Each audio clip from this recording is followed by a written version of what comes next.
Thanks for sharing that, Eliza. Since you've just joined, Uma, we're just asking everybody to introduce themselves and say what has brought you to this talk.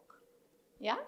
So, just very brief. So I'm Uma, and I curate wellness retreats in different locations. And we had a chat yesterday, and I'm really interested in her work because most of the yoga therapists are focusing on asanas and the physicality of yoga, whereas her focus is more on the Yoga Sutras and going deeper in that. So I'm interested in that.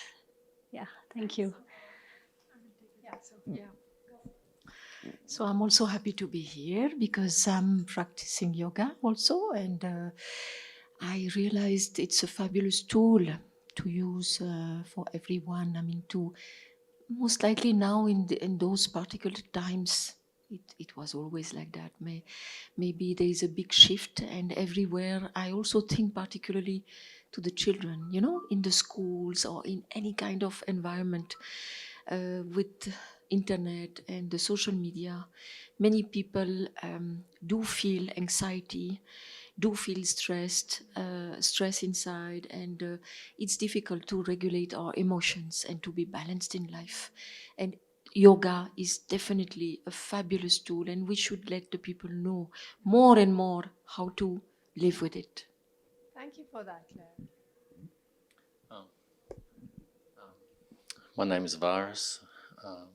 My wife Catherine is just on the way. She went to get to a coffee.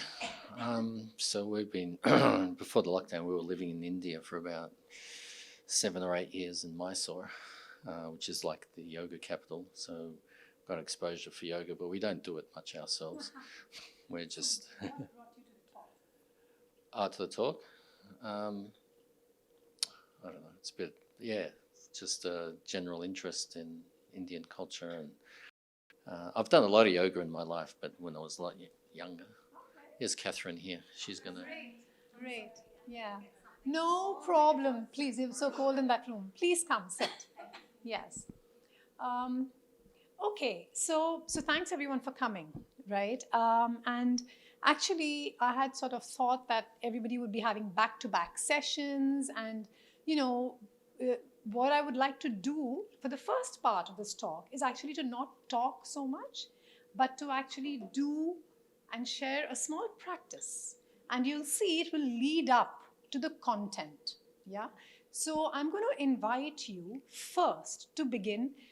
Once you've had a sip of your warm coffee, yeah, I'm going to actually ask you to sit comfortably. It's very, very small things, but sit comfortably, keep your eyes closed. I hope that the phones are off. Let both your feet be on the floor. Let your lower back be pushed right back to the base of the back of the chair. And place your palms comfortably on your thighs, facing up or down as you wish. And simply get in touch with the breath. And just allow yourself to experience fully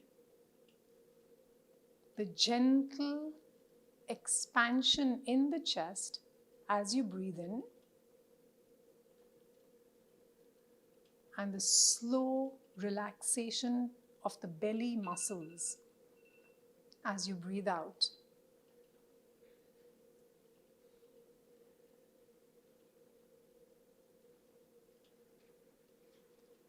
And see if you can identify the dominant attitude present within you right now as you enter this room of conversation. What mindset you are beginning this with.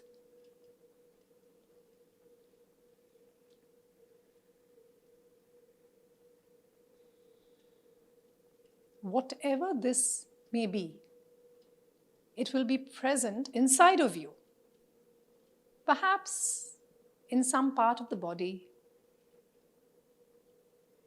as a tightness or some other sensation.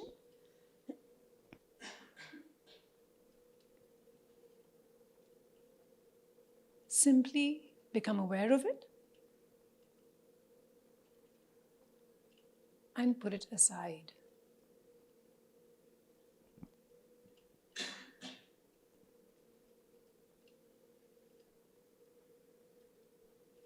Perhaps there's a word that may come to you naturally that captures this sensation or attitude within you that is alive right now. Acknowledge what that word may be and let it rest.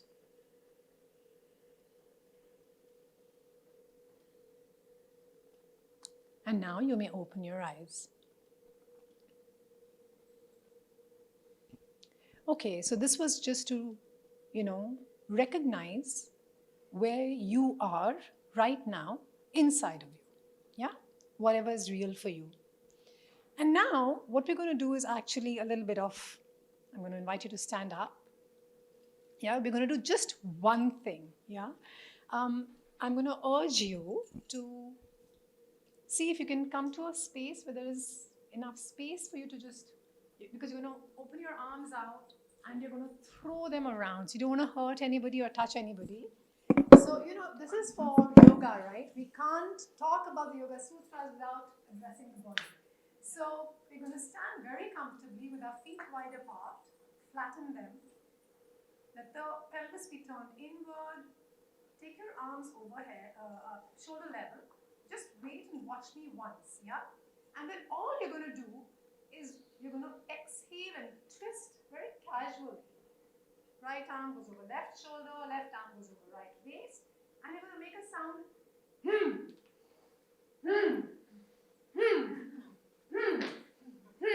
You're going to rotate. Yes, twist. Make the sound very loudly, emphatically.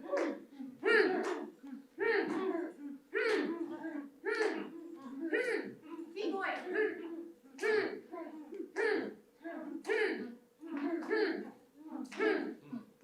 If no one's in pain, keep going. I like that spirit. Keep going.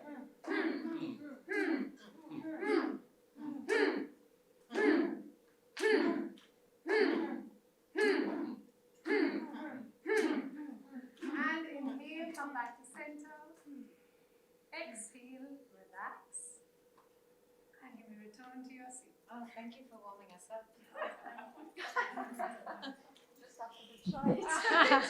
Oops.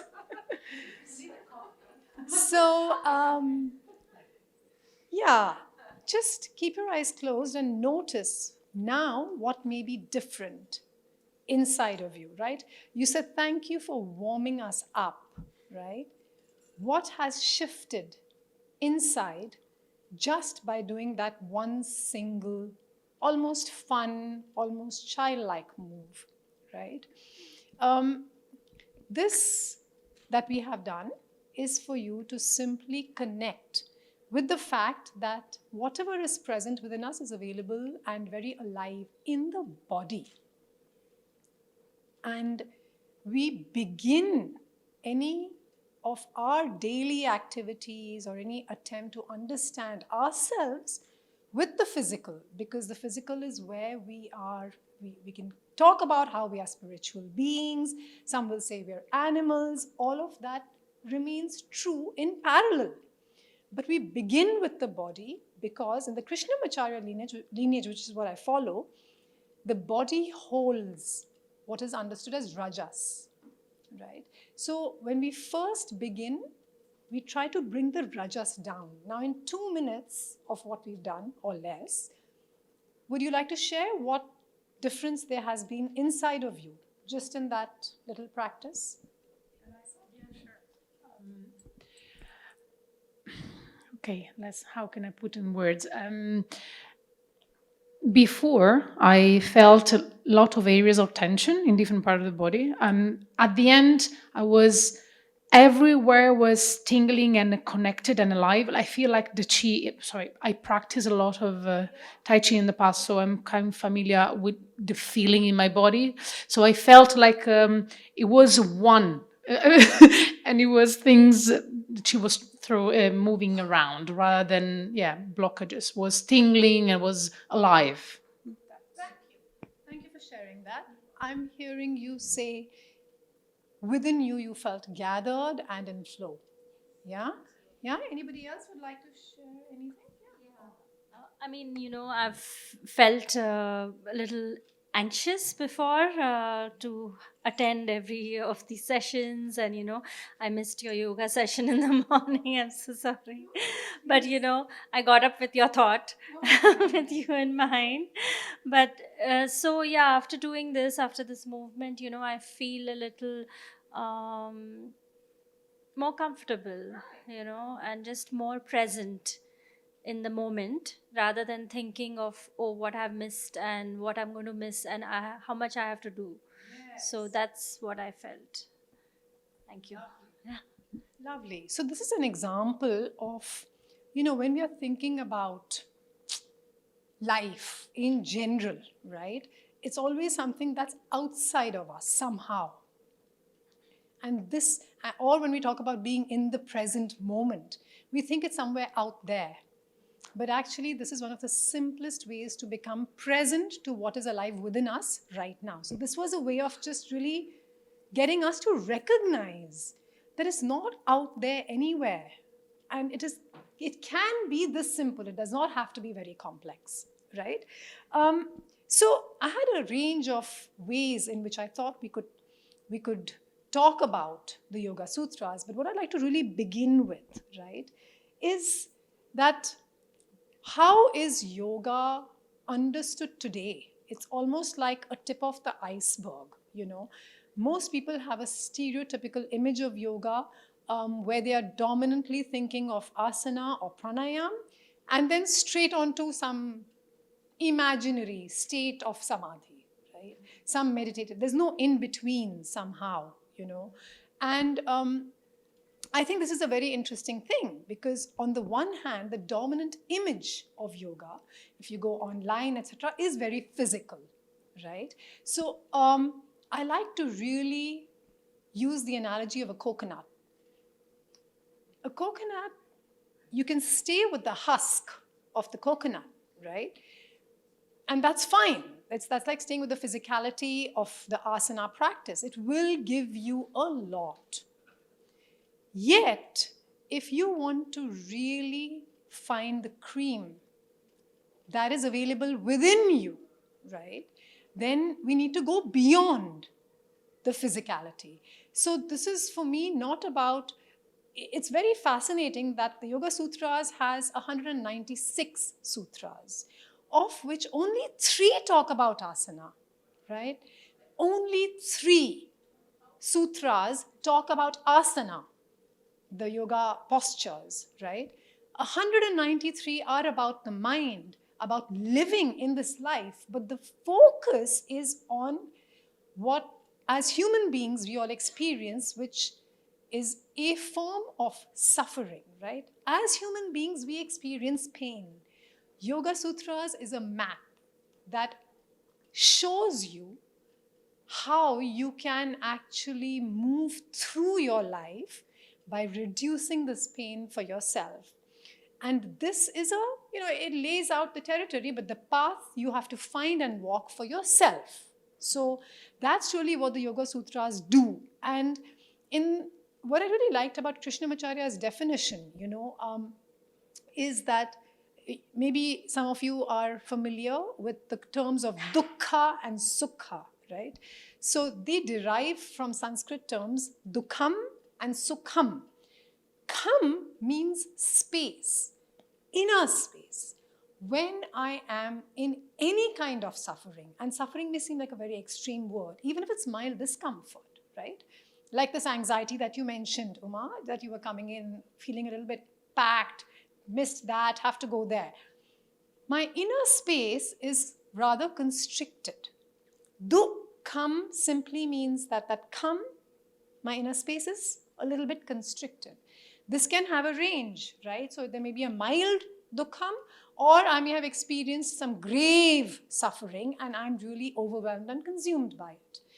Now, sukham is simply when my inner space is expansive. And if you simply use these analogies, think back to a time when maybe you won something or you felt really joyous. You were most likely not sitting like this, but were like this. Right? Why? Nobody taught you. Now you are happy, tick. Now be like this, tick. No. The body's intelligence knows. Your breath knows. There's an inner natural state of expansiveness that will emerge when you have touched something that is joyous or nourishing or invigorating or something that you have deeply wanted. And the very reverse happens when we experience dukkham. Now, if you just look at this notion of dukkham and sukham, and we are able to recognize that if I am in a state of discomfort, I have agency. I can somehow create change within myself to generate a little more ease. Whether it is a news article that has triggered some dukkham within you, whether it's the response of the person you're with right now and you're thinking, oh, why are they talking like this? And he or she could have been nicer to me or whatever. This is in your daily interactions. This is not about laying it down the mat and seeing how perfect, which is another disturbing word and disturbing movement, I find, beyond a point. I'm going to come back to Sheridan's point about the ego, right? But this is how the Yoga Sutras become alive in our life. When we recognize that we are not comfortable somehow, whether it's with a relationship, whether it's in choices I've made, just in my inner being, I'm not comfortable and I have agency to establish or re-establish comfort in that. Now, the Yoga Sutras is really got 4 chapters, and it's very interesting because each chapter almost speaks to a different kind of mind, right? So the first chapter is to people who already are very balanced and very established in themselves. Most of us, even if you want to believe that, we are not. So most of us actually are very much in the second chapter, that the kind of mind which tends to be jumpy, which tends to struggle, tends to feel conflict, tends to have a lot of push and pull, is looking for ways to really address our inner problems and is looking for a path, right, of something that can really sort of get us away from the patterns that we may have been stuck in or that we find ourselves compulsively drawn to. So Sadhana Pada, which is the second chapter, is really for that kind of mind, even though it's all one text, right? You have the third chapter, which is for people who are really, much more evolved in siddhis, which has a different sort of purpose. And fourth chapter I will not even go to. And this is the interesting point, that we like to, as human beings, we have the power of imagination. And it's a wonderful thing, right? It fuels a lot of creativity. Yet it is imagination that also really ends up causing us great suffering. And we are imagining how terrible things are going to be 5 years, 5 months, 5 days, or 5 minutes from now. And I'm imagining that somebody whom I met 2 months, 2 years, or 2 whatever, many, many moons ago is probably still holding a grudge against me or whatever, right? So this is all fueled by this aspect of imagination, which is vikalpa, is something that we are continuously in touch with and unaware of what an impact it's having on my current state, right? So here, what I find really quite magical about the Yoga Sutras is this continuous returning to how you yourself, by getting in touch with, in a systematic manner, recognizing what the Annamaya Kosha, the physical body, is experiencing, sharpening my attention to the sensations of the body, moving into the breath level to recognize, because the breath is the carrier of the mind. So most of us are caught up in the cycle between the body and the mind. And we've all heard and we all love to say, oh, body, mind, it's all holistic. The body and the mind are one, etc. But how? How are they one, right? Because the body is the body and the mind is the mind. Yet, we often skip the most integral and integrating aspect of these two, which is the breath. Look at the positioning of the nostrils. Something from the outside, my body is visible to you on the outside. Something from the outside goes in through my nostrils. What is happening inside, and then whatever is being generated is now coming out through the nostrils. So there's a process happening inside me.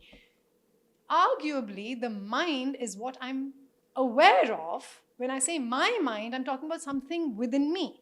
If you cut open my body, you will not find a mind. But you know you have a mind, right? And exactly, which is like this. I love that gesture, which is like this. So, yeah, and so we are basically caught between my body is doing something, but my mind is elsewhere. And we get farther and farther away, more and more disconnected. And the primary way to align these is not simply by affirmations or by intellectualizing, but by using the breath, because the breath will bring them both together. And this does not mean, 1.5 hours of intense practice, etc. It can be, if that is what you choose and if that is what is nourishing your system. But it doesn't have to be. It can be a short 20-minute practice with the kind of movement we started with, or simple movements where you're integrating the breath with the body that allows you to somehow align better with the content of your mind. Because as you do know, or you know, but you may not have consciously thought about it. When you laugh, you're happy, your breath changes. When you cry, you're sad, your breath changes. When you're angry, there'll be a physical, butterflies or tensed, someone's shoulders will tighten based on your patterns. And the breath will change. So the breath is the first primary indicator, even before the tensing up of the shoulders or the sort of butterflies in the tummy. Even before that, the breath has already changed. Once you start experiencing, the emotional experience. And when we understand ourselves, we are able to harness this better for ourselves. So for me, one of the things that really drew me to the Yoga Sutras was that I really was very curious with my background in psychology and in coaching. I have been very, very inspired and fascinated by the human mind and the games of self-deception that we can play brilliantly with ourselves. And how we are always trying to outwit ourselves. But equally, I've been quite fascinated by the compulsive patterns that each of us hold, some knowingly, some unknowingly, some very conscious and behavioral, some very subconscious that may take us by surprise. And my study of the Yoga Sutras was to really learn what is it that we do to ourselves where we are actually co-contributing to our own misery, because we all have these patterns where we may claim that some of the challenges we've experienced in our lives are because this happened to me or because so-and-so did this, and they may be very valid, right? So in a situation of domestic violence, for example, yes, please, there is a clear, oppressor. You need to reassess, and you may need to kind of, get yourself out of that circumstance into a new environment. Having done that, yet there would be, when really looked at, there would be patterns within oneself that have encouraged and led to this circumstance, that allowed for this person to stay with this for a while, right?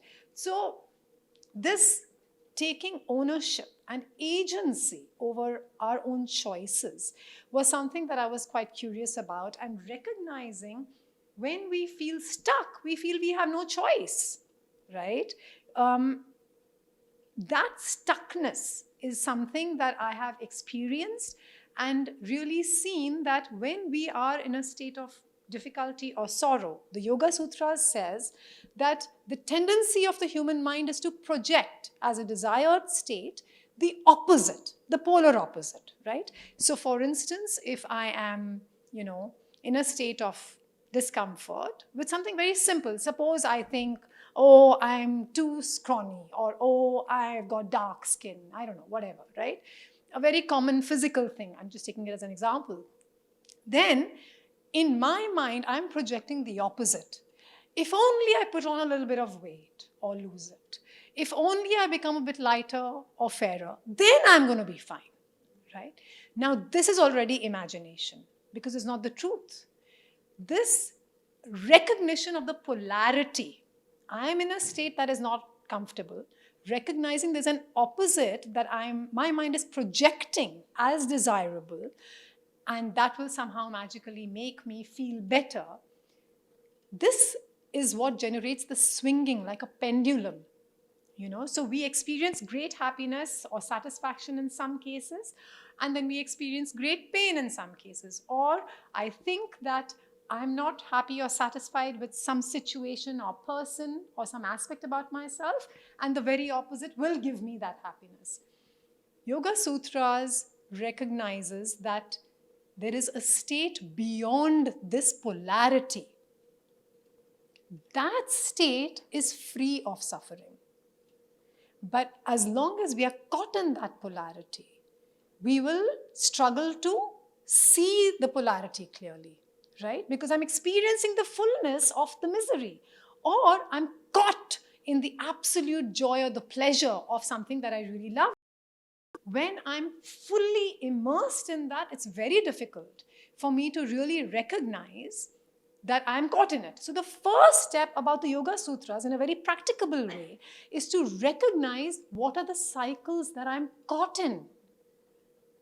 And to do this, we learn the skill of observation. Now, why observation? And what does observation even mean? See, when you are in a state of, say, anger, right? If you're angry, right? Even if you meet someone you love, you are angry. Suddenly the same person, maybe it's your spouse or, a friend, the same person, you're still going to not be able to say, oh, they're so lovely, I love this person, because you're angry. That anger has colored your love and the way you relate to this person, right? Now, if you look at how we can understand that this notion of observation has to do with my inner space. If I observe the same person from after doing these little practices, after doing some pranayam, then I can see the person for who they are. My anger or whatever emotion I'm sitting with is not coloring my engagement with this person. This movement from a state of relative discomfort to a state that is beyond, so the state of relative discomfort we call hanam, heyam, and the state that is beyond this is called hanam. And in the Yoga Sutras, they have enlisted what is called hana upay. There is a skillful means of working your path toward that state. It's not an imaginary state that is limited or defined by your own inner sort of, projections. And this hana upay, this journey that you walk is what the Yoga Sutras offers you. The systematic way of addressing this on a day-to-day basis is really to begin with the body, use the breath, align with the mind, keep doing that. And so I have for you here a little, two little drawings. Okay, so, oh my goodness. Okay, so this is an image that you may have seen many places. I will only go into details if someone asks questions, because this is not the objective of the talk.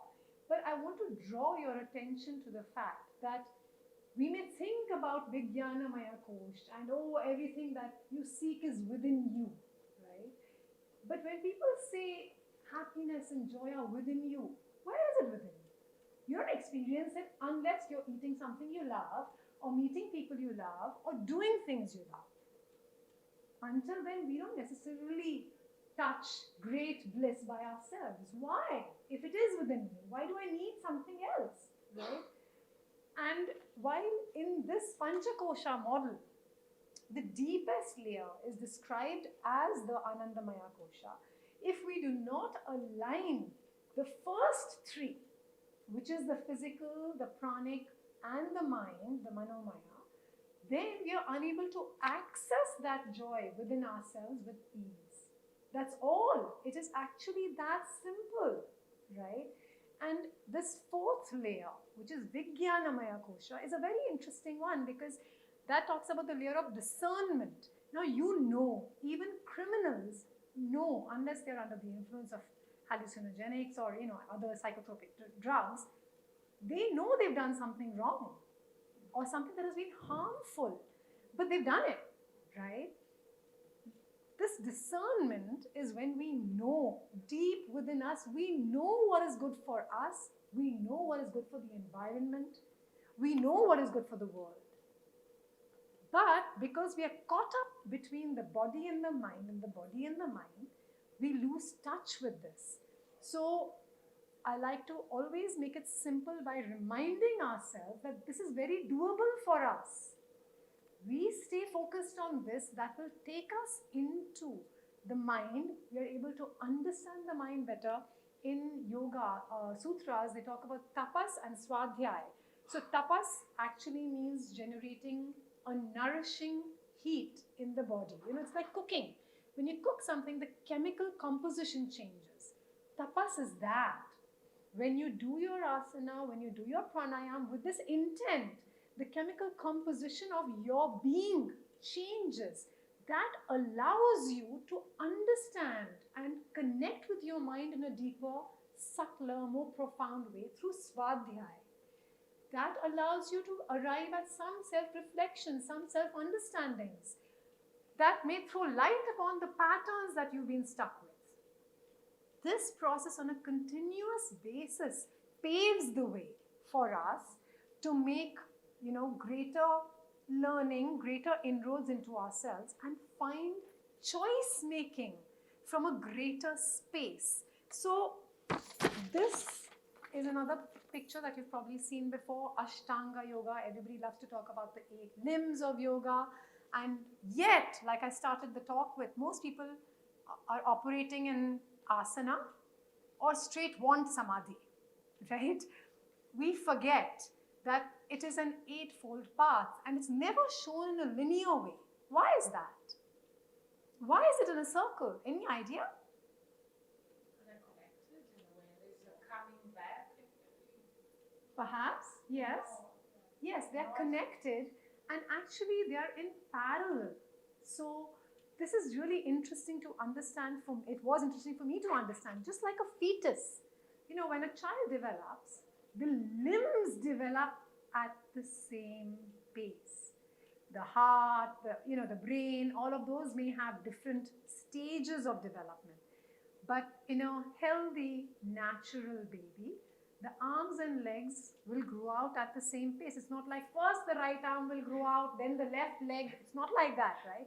So we are doing that. If I'm only doing asana, I'm like, oh, let one thing about me become better and stronger and more perfect and more muscular, blah, blah, blah. And what about the rest? Because you are a composite being.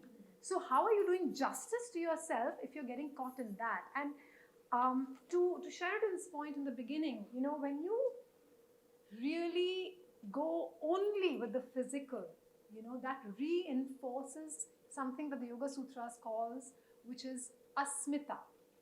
Asmita is our sense of identification with who we think we are. So if I think I am this body, or I think I'm a yoga teacher, that's an asmita, right? Or I'm a psychologist, that's an asmita. I can get caught in the trap of all of these. That's how a psychologist or a coach or a yoga teacher should be. And I am that, right? Now, when I start getting caught in the trap of that, I get further and further removed from the essence of myself, because every asmita will bring, by the way, being a mother, being a father, being a spouse, or whichever profession that you are in, will do the same. It's an asmita. That generates within it a certain like and a dislike that gets stronger and stronger. Because now, if I'm a yoga teacher, then I'll say, I like movement, I like all this kind of talking, I don't like this. The stronger and deeper I get into that, it will generate within me the desire to crave for what I like and to avoid what I don't like. This is a great guide if you are clear that you're not enslaved by it. But the human mind is such. Our human mind, where we are, for chapter 2 of the Yoga Sutras, right? Where we are inevitably subconsciously in it. And all of this then generates, so one of my classic example for this craving and avoidance, right, is it's called Raga and Dvesha in the Yoga Sutras. What we like, what gives us pleasure, we seek. We enjoy it, we seek it more. We enjoy it more, we seek it more, and then we are caught in a cycle. On the other hand, something that gives me pain, right? I know my heart has been broken once. I will never do this again. I will never. Now I'm avoiding that. But in avoiding it, I have not addressed my pain. I have not addressed the patterns that led me to experience the pain. And inevitably, life will throw me more googlies where I will feel the need to avoid that pain again. This is the classic trap that we are in, and these take us deep in what is understood as abhinivesha, a very deep sense of fear. Abhinivesha especially came up a lot at the global level during COVID, right? And what abhinivesha really means, abhi means to, so nivesha means to stay in, okay? Something where you're living, literally. Abhinivesha means this self-propelling instinct to re-stay where I am. It's the absolute ultimate resistance of change.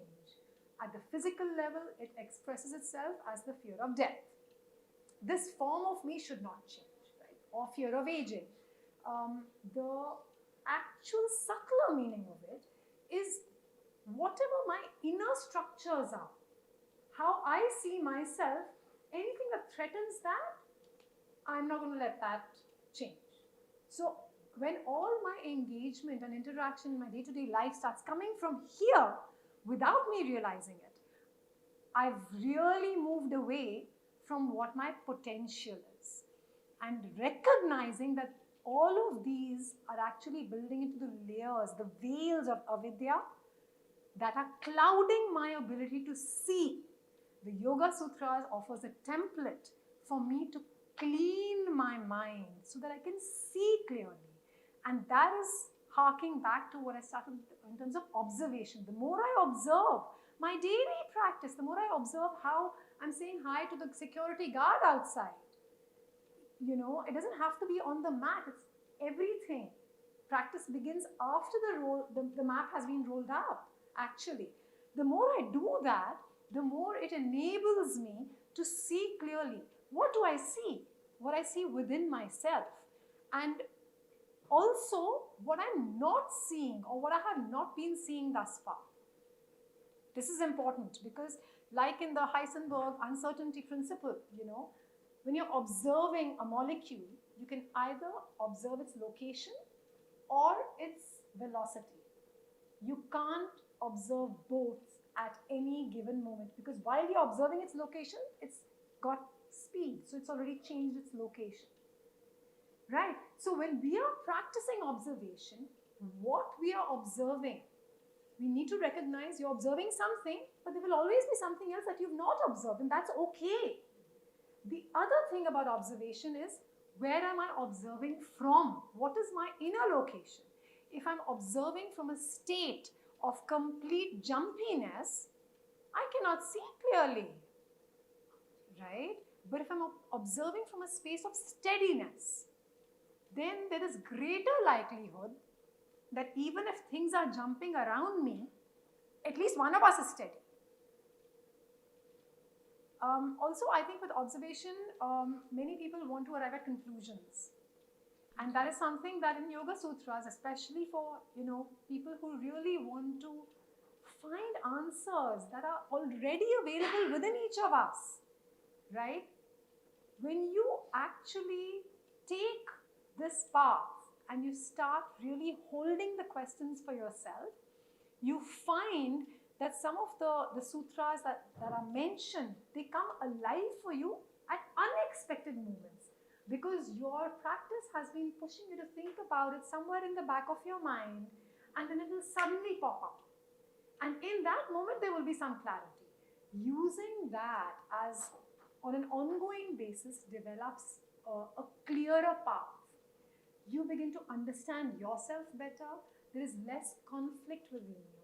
And I think this conflict becomes really important because we experience conflict as human beings, whether it is with the larger world, whether it is about a small choice that I've made.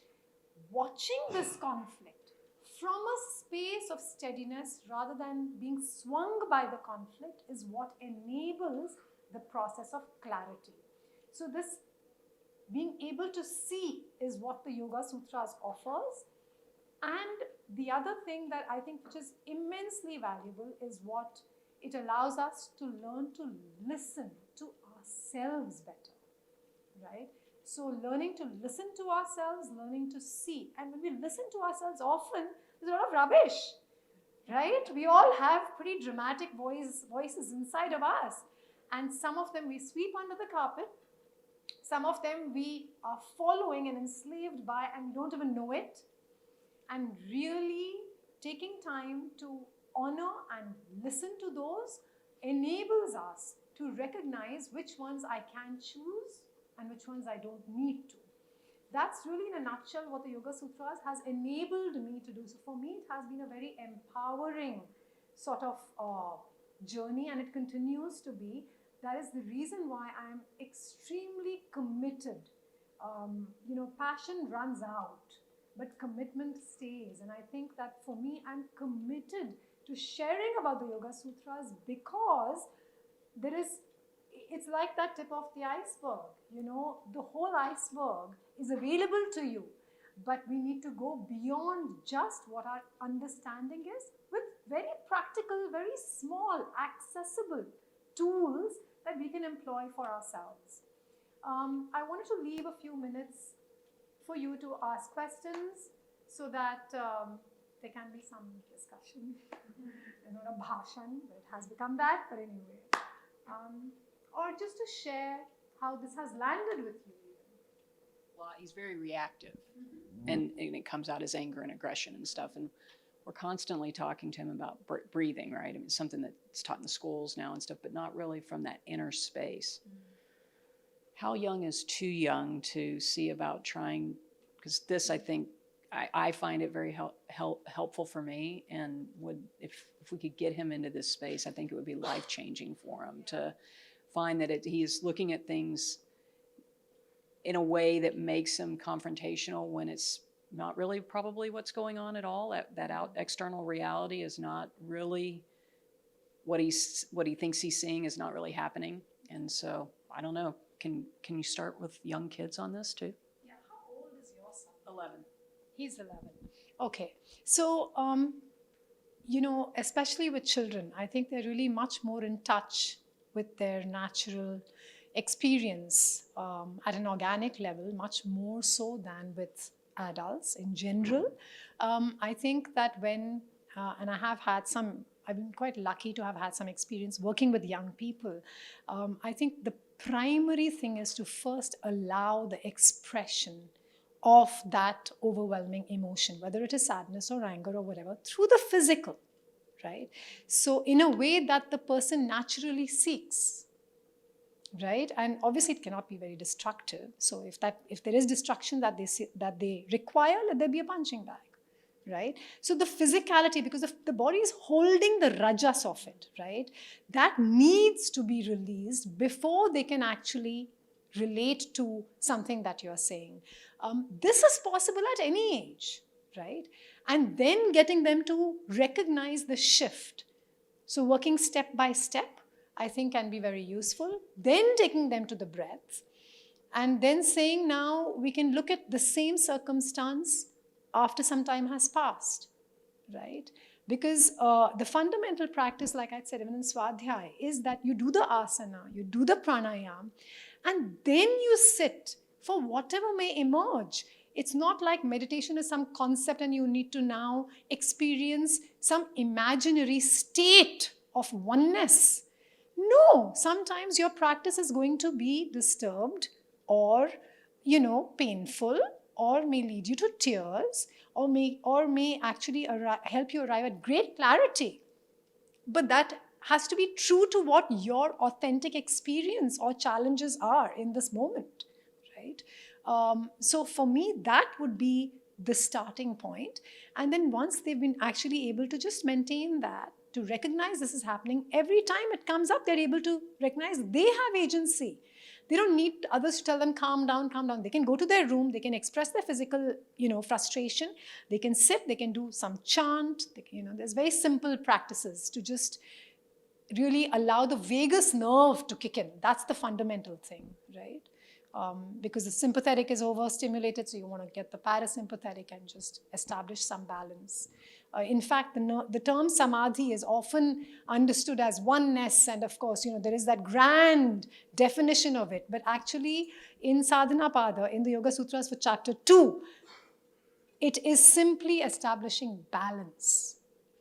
That is a very valid, a very relevant, a very pertinent definition of samadhi. It's not always some grandiose, state. It's just whatever your system was, what can establish balance to it?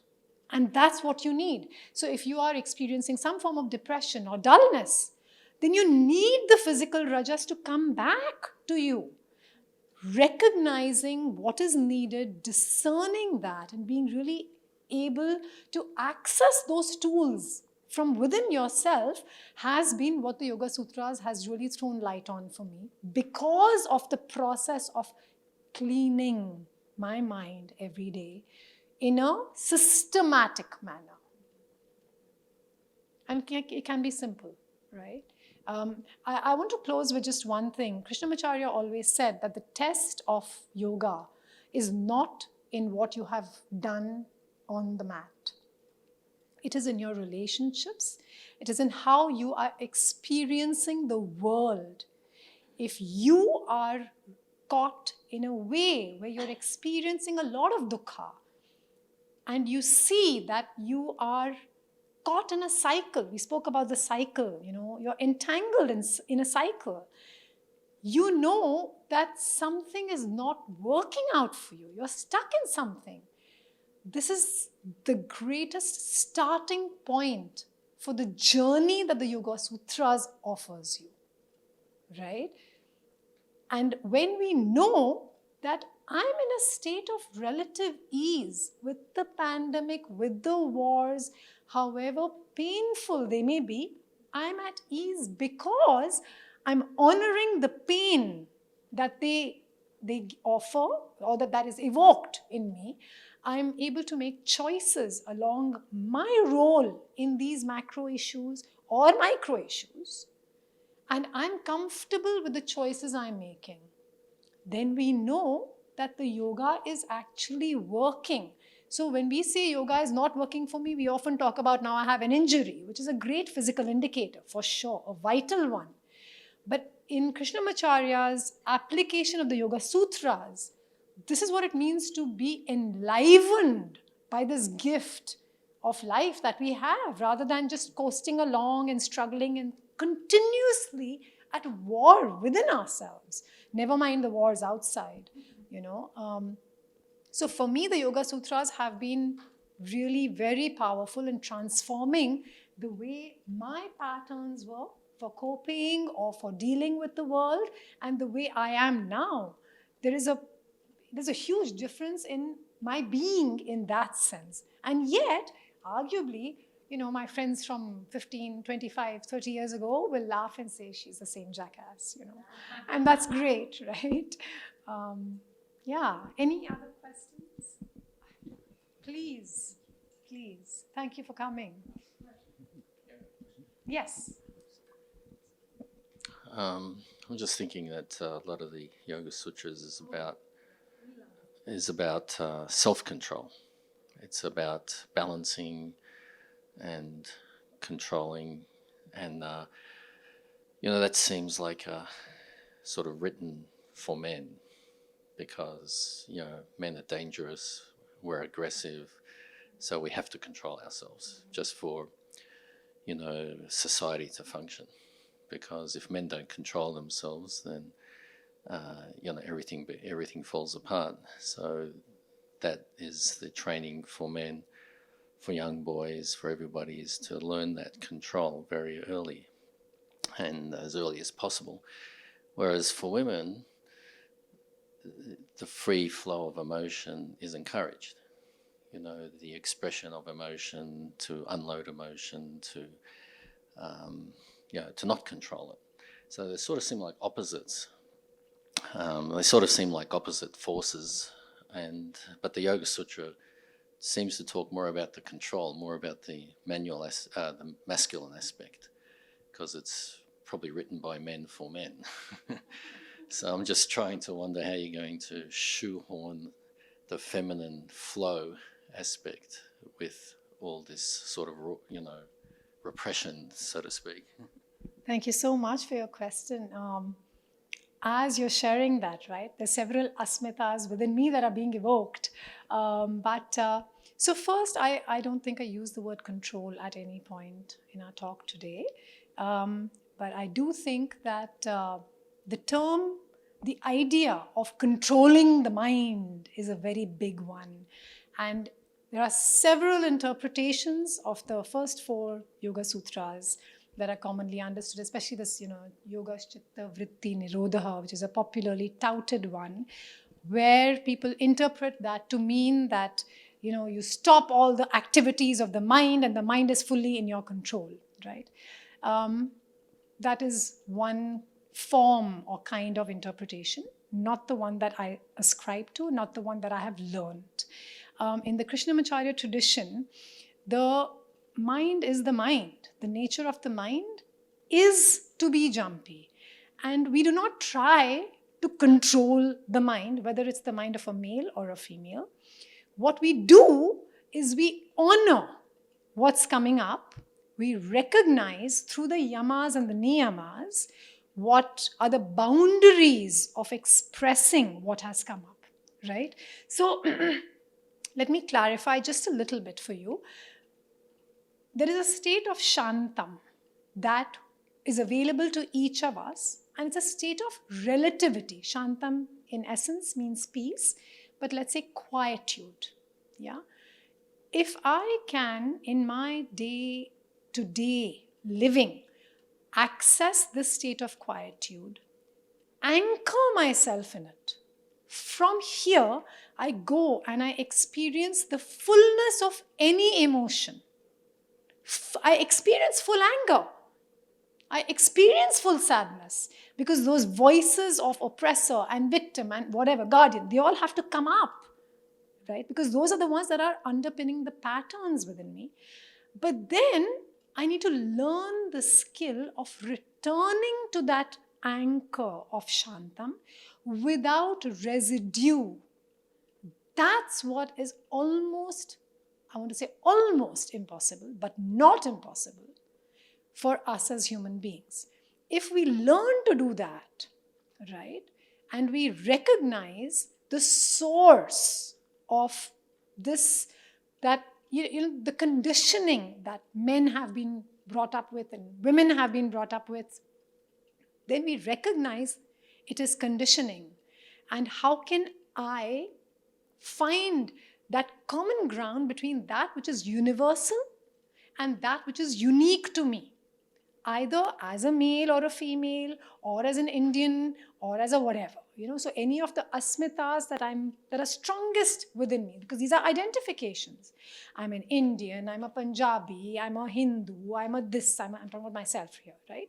I'm a female, etc. So similarly to your point, Virus, somebody else, like women, I've often heard women question and say, oh, but men have always been allowed to do whatever they wanted, and as a woman, you've been told from the beginning, don't sit like this, cover your legs, you can't go out there, don't talk too loud, how can the world exist like this, blah, blah, blah, blah. So all of the points you made, the polar opposite will make similar points, even if they're polar opposite, but with the same intensity, with the same argument. And that's exactly the polarity I started out the talk with.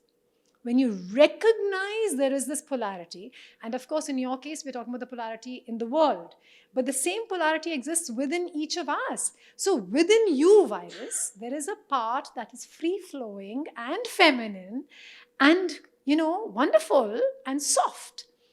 And how can you find the balance to allow for this to flow? For me, that is the question I'm actually hearing, right?